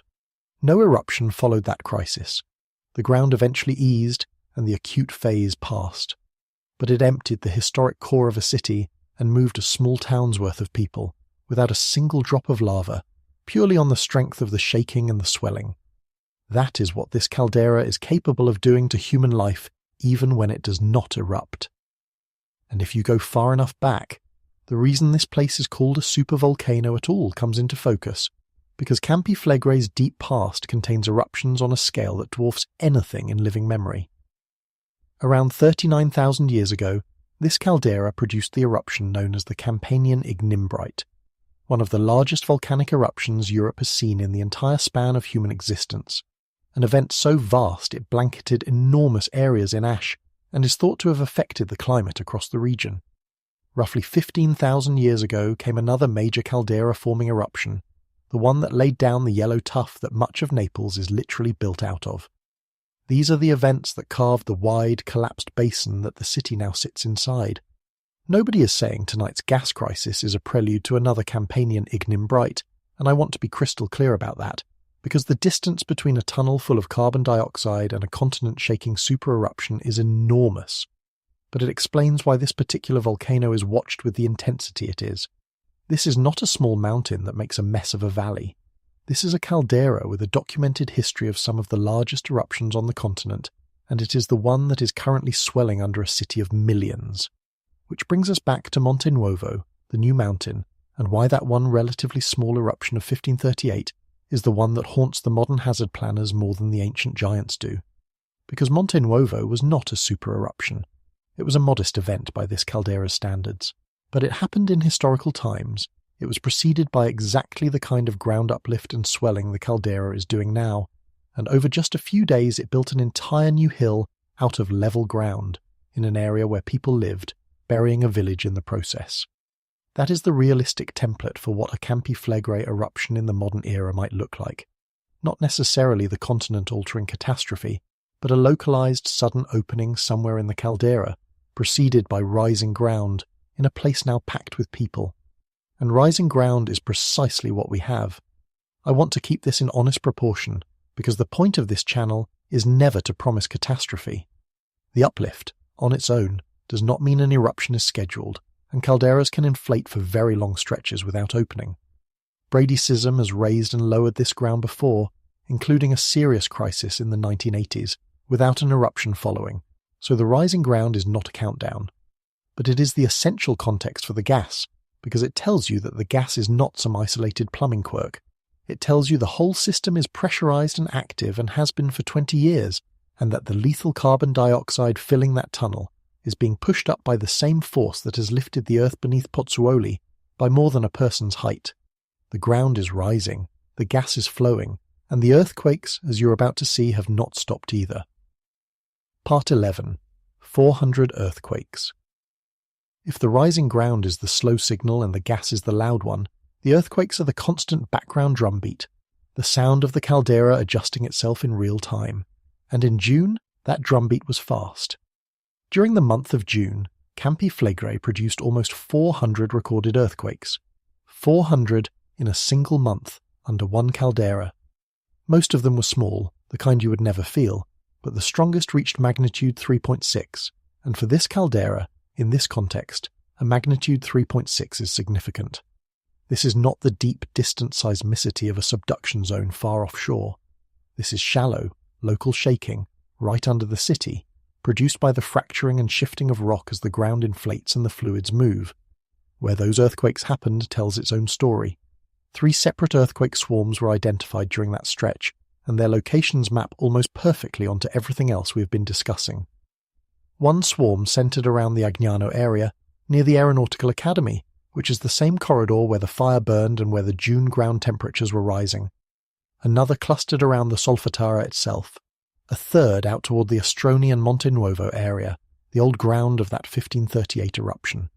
The shaking is concentrated in exactly the places where the heat and the gas are concentrated. It is all the same system, expressing itself through motion, through heat, and through gas, in the same handful of square kilometers. And these earthquakes are shallow, which matters more than the magnitudes might suggest. Most of the located events remained within the upper 3 kilometers of the crust, less than 2 miles down. Shallow earthquakes under a caldera are the signature of a system where fluids and gases and pressure are working near the surface, cracking rock at depths where the roots of an eruption would live. In the most recent complete weekly report, the pace was still brisk, almost 60 earthquakes in 7 days, 29 of them packed into 2 swarms, one beneath Pozzuoli and one beneath the Solfatara, with a strongest event of magnitude 2.1. Week after week, the caldera keeps talking, in swarms, in the same places, at shallow depth. It is worth understanding what actually generates these earthquakes, because they are not the same kind of event as a normal tectonic quake on a fault. Under a caldera like this, the shaking comes from the rock responding to the pressure of the fluids and gases beneath it. As the hydrothermal system pressurizes, as gas pushes up and heats the rock and forces open fractures, the brittle crust cracks and slips in small increments, and each of those cracks is a tiny earthquake. So the seismicity is, in a real sense, the sound of the same process that fills the tunnel with gas. The gas rising, the fluids pressurizing, the ground lifting, and the rock fracturing are not 4 separate problems.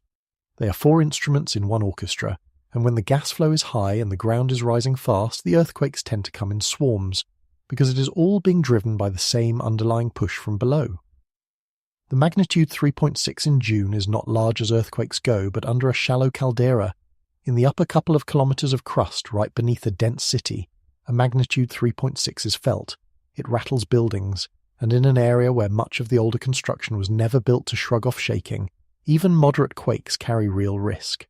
And the trajectory is the thing to hold on to, because a single month of 400 earthquakes is only alarming once you place it on the 20-year curve. This unrest has been building since 2005, and it has not been steady. It has ratcheted. The rate of uplift has generally climbed. The earthquakes have generally grown more frequent and occasionally larger, and the gas output has generally increased, all trending in the same direction over the long haul. When you compare the current pace to the acute crisis of the early 1980s, the present phase has unfolded more slowly, over a far longer stretch, but it has now been running for 2 decades without truly resetting, and the cumulative uplift has climbed past what that earlier crisis produced. That is the uncomfortable context for June's 400 quakes. They are not a random bad month. They are the latest reading on a gauge that has been climbing, unevenly but persistently for 20 years, on a volcano that does its most dangerous work slowly. And then there is the temperature, which brings us right back to the ground and the gas. At the Solfatara, the main fumarole, a vent called Bocca Grande, is now averaging approximately 173 degrees Celsius. That is 343 degrees Fahrenheit. Think about that. The gas coming out of that vent is well over the boiling point of water, hot enough to cook, venting continuously out of the ground in the middle of a suburb. And that heat is not separate from the gas story or the uplift story. The hot fumaroles, the rising ground, the shallow swarms, the flooding tunnel, they are one connected system, and every one of its gauges is reading elevated at the same time. The ground is rising, the vents are hotter than boiling, the earthquakes come in swarms, and the gas pours into the tunnel. The temperature of a fumarole is one of the most telling readings a volcanologist has, which is why that 173-degree figure at Bocca Grande is not just a curiosity. The heat coming out of a vent is a window onto how much energy the system below is delivering to the surface, and a vent running well above the boiling point of water is a vent tapping a hot pressurized source. Scientists do not only watch how hot the fumaroles are either, they watch what comes out of them, the exact mix of gases, because that recipe carries a signature. A fumarole dominated by steam and water vapor tells one story.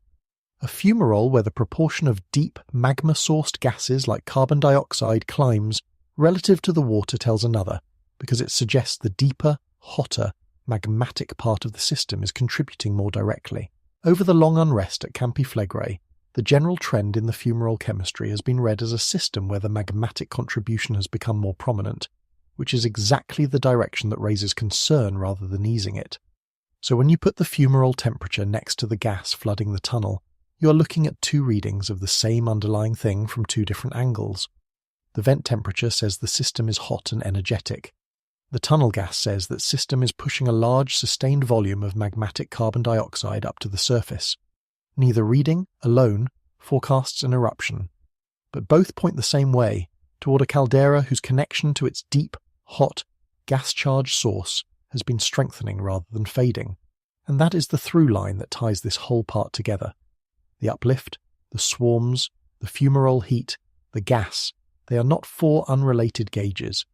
They are four different instruments all wired to the same engine, and right now every one of them is reading in the direction of more activity, not less. That is what the people watching this volcano are actually seeing when they look at their screens, and it is why the calm official language sits so uneasily against the data underneath it. So let me pull these threads together into a single honest picture, because this is the moment where a lot of coverage would either panic or dismiss, and I want to do neither. Individually, none of these signals is a declaration that an eruption is imminent. Calderas can inflate and warm and shake and vent for years without opening. That is genuinely true, and I'm not going to pretend otherwise. But look at them together. The central caldera has lifted more than 5.5 feet since 2005 and is still rising at 10 millimeters a month. The main fumarole is venting at 173 degrees Celsius. June brought almost 400 earthquakes with a magnitude 3.6 among them, in swarms clustered under the Solfatara and the fire corridor. And the same system is pushing lethal carbon dioxide into a tunnel at 95 tons a day. Every needle is pointing the same direction, and the direction is not calm. This is why the gas crisis is not a standalone plumbing accident, and why the calm official language has landed so badly. Because the people watching all of these gauges at once know they are connected, and the public can feel that they are connected even without the data. The tunnel did not fill with gas in isolation. It filled with gas because the whole caldera is in an intensifying phase of unrest, 20 years deep and still climbing, and the gas is simply the part of that unrest that happened to pour into an enclosed space with an instrument in it, which raises the obvious, urgent question that everyone in Pozzuoli is now asking. If the whole system is this active, what are the authorities actually going to do about it? And is their plan aimed at the real problem or just at the symptom they can see? Because the proposed solution, when you hear it, tells you a great deal about how this is being managed. Part 12. Turbines against a volcano. When the authorities finally moved to address the gas in the tunnel, the centerpiece of the plan was turbines. The regional authorities said engineers were studying powerful extraction turbines, high-power fans, essentially, that could continuously pull the contaminated air out of the tunnel, suck the carbon dioxide out faster than the ground can push it in, and you could, in principle, keep the tunnel breathable enough to run trains again. A reopening target of around 30 days was discussed following a technical meeting at the start of July, and on the narrow engineering problem of clearing a tunnel, turbines are a completely reasonable idea. If you have a box filling with heavy gas, a strong enough fan can keep the box clear. But I want you to notice what the turbine plan is and what it is not. A turbine treats the symptom. It does not touch the source. The turbines must first be designed, positioned, and tested against the continuing inflow of volcanic gas, and that phrase, the continuing inflow, is the whole problem in 3 words. The gas keeps coming. The turbines do not slow the volcano down. They do not reduce the 95 tons a day. They do not lower the pressure in the caldera, or cool the fumaroles or stop the ground from rising.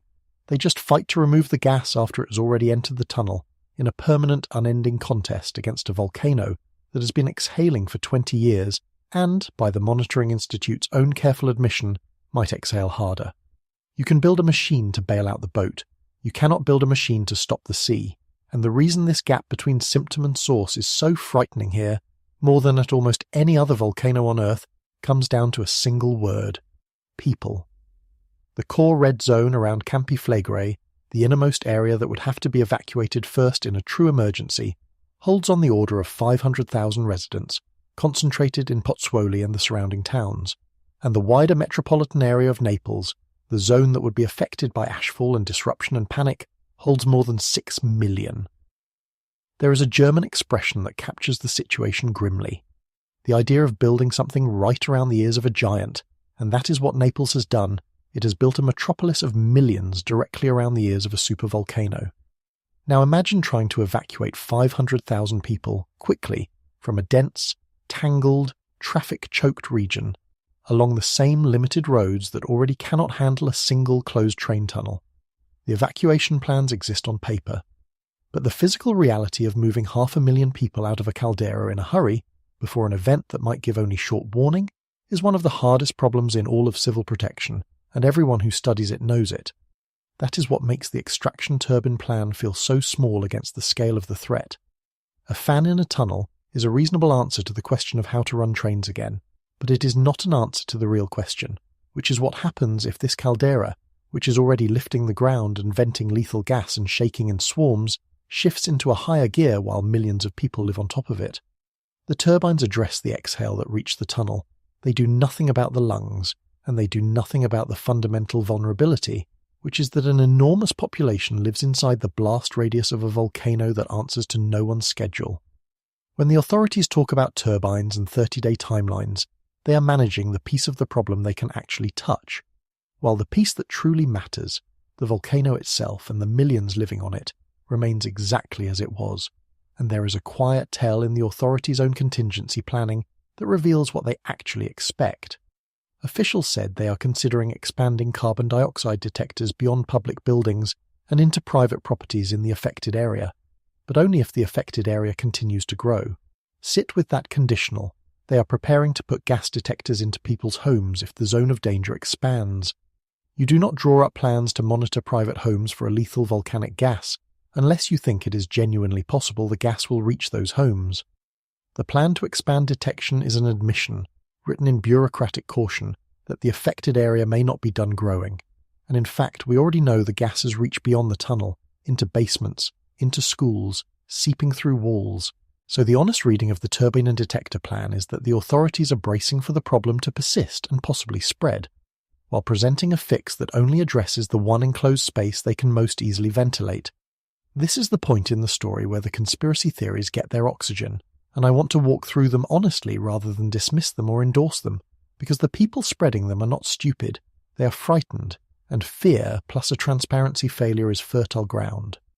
The strongest version of the suspicion, the one about whether the Institute deliberately hid the gas values, we have already handled.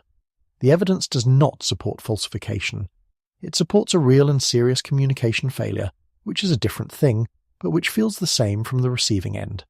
There are wilder versions circulating too, the way there always are around a famous supervolcano, that the volcano is somehow being deliberately triggered, that a mega eruption is being secretly hidden from the public, that some hidden hand is manipulating the caldera.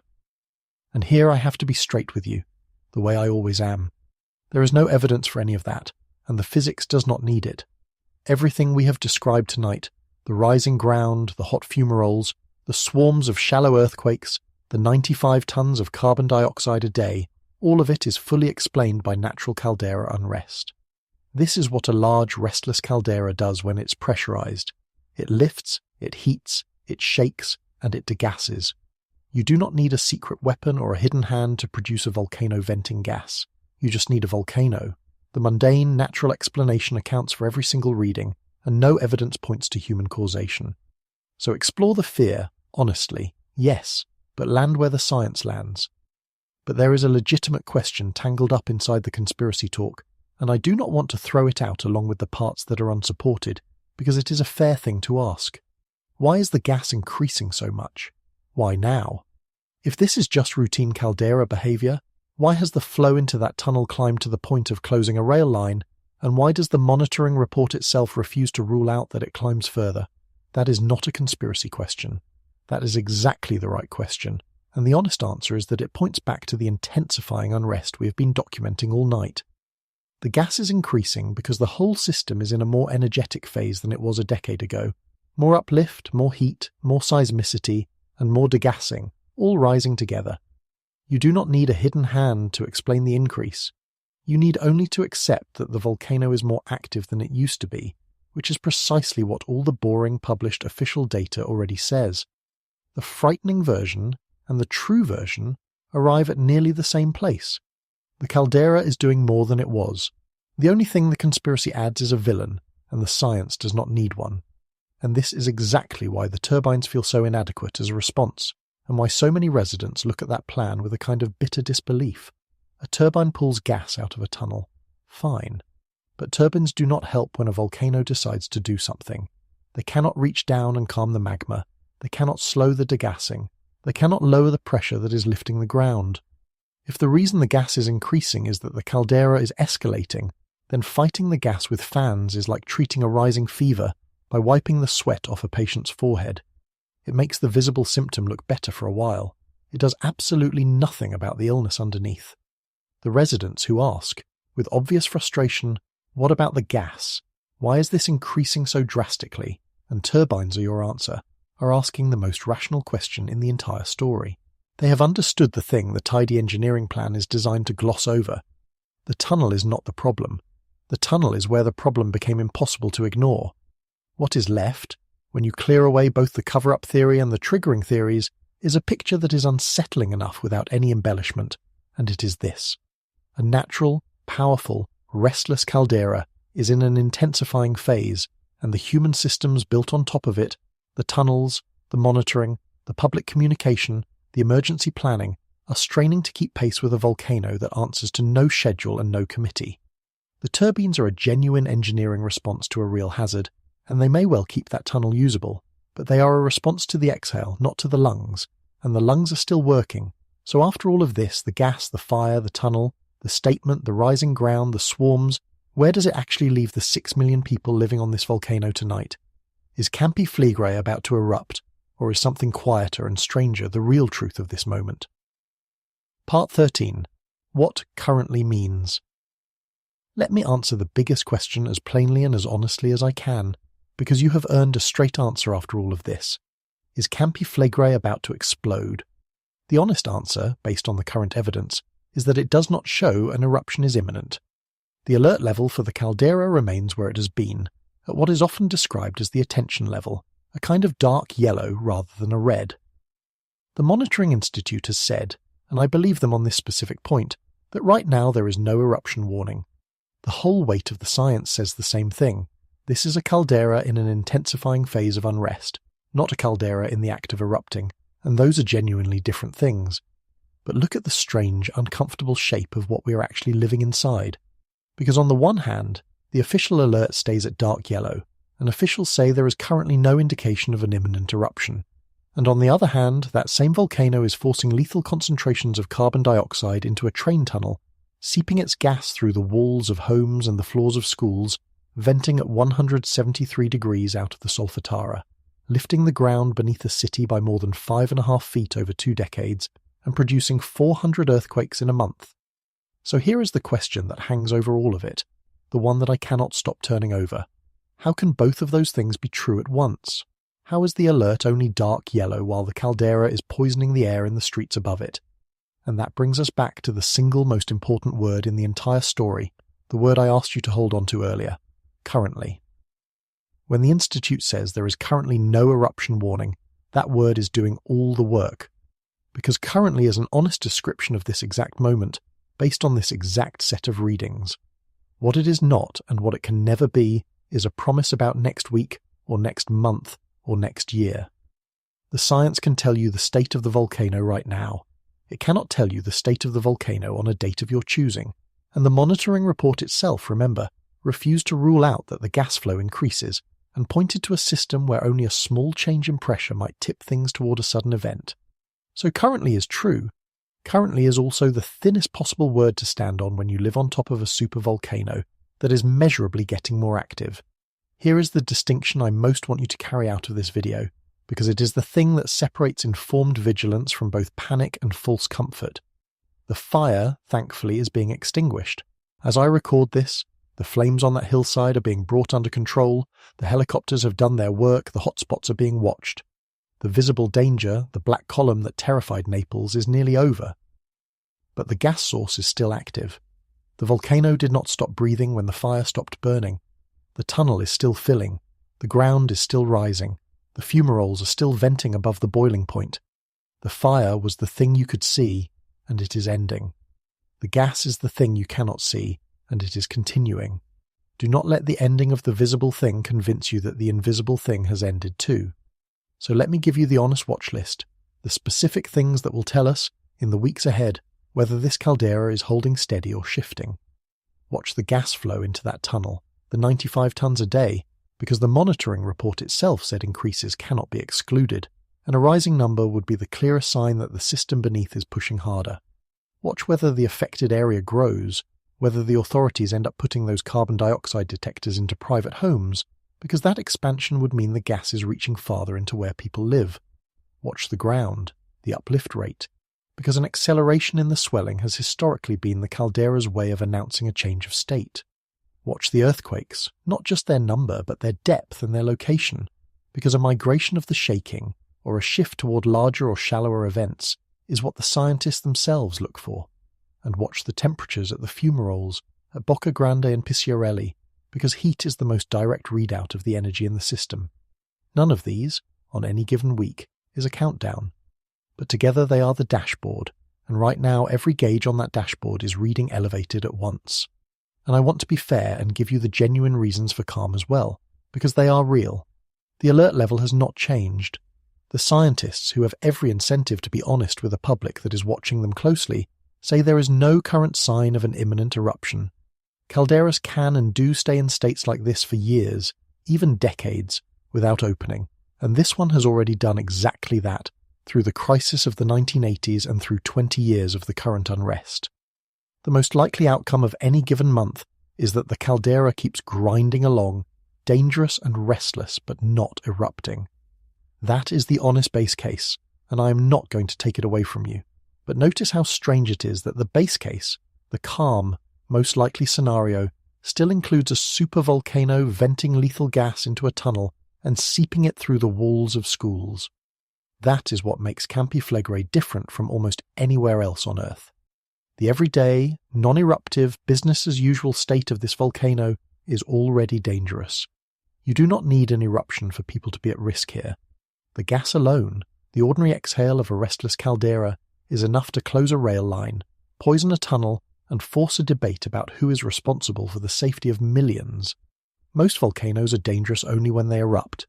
This one is dangerous while it sleeps, because its sleep involves breathing a killing gas up into a city. So when I tell you the base case is that it does not erupt, do not mistake that for the base case being safe. The base case is a lethal gas hazard that never fully goes away, on a volcano that could, given the wrong small change in pressure, become something far worse. And that is the balance every single person in Pozzuoli is being asked to hold, indefinitely, as a condition of living where they live.